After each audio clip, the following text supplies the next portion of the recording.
नमस्कार, मी विशाल परदेशी. महाराष्ट्र विशेषमध्ये आपलं सगळ्यांचं स्वागत.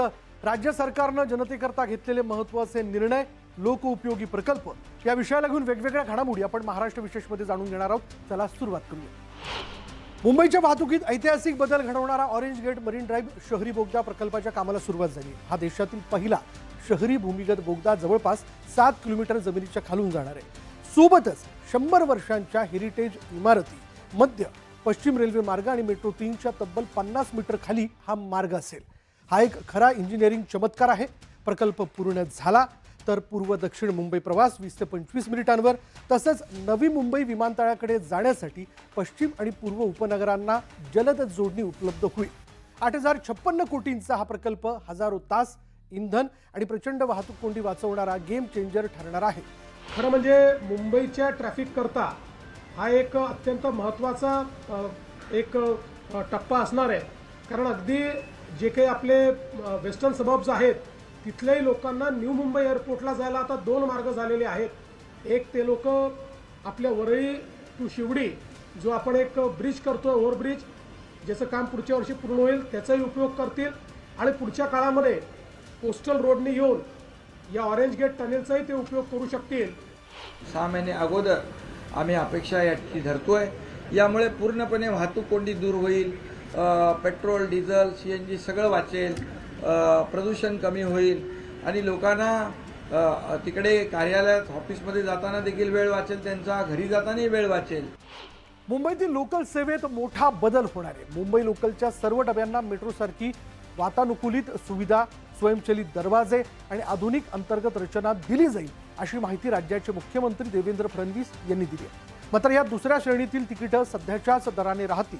ही घोषणा मुंबईकरांची दैनंदिन गर्दी, उष्णता आणि प्रवासातील असुविधा लक्षात घेऊन करण्यात आलेली आहे.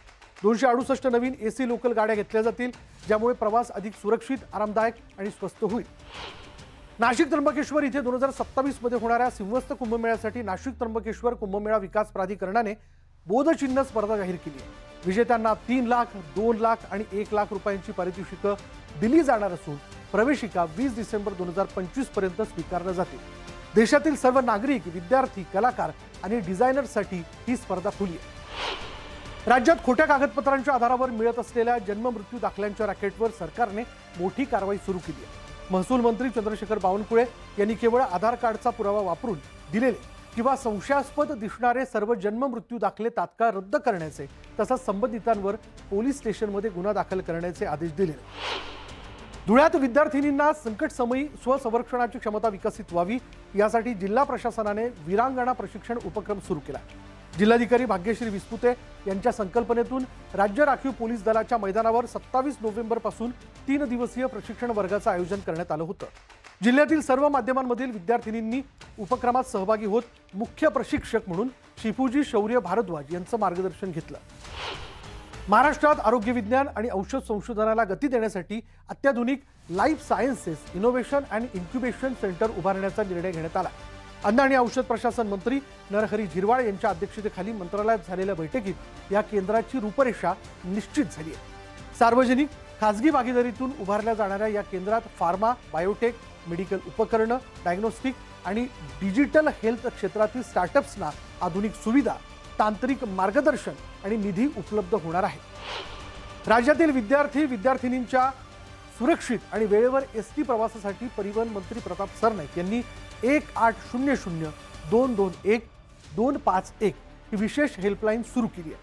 शाळा किंवा महाविद्यालयात येताना आणि जाताना बस उशिरा येणं, अचानक रद्द होणं किंवा तांत्रिक बिघाड झाल्यास विद्यार्थी तातडीने या क्रमांकावरती मदत मागवू शकतील.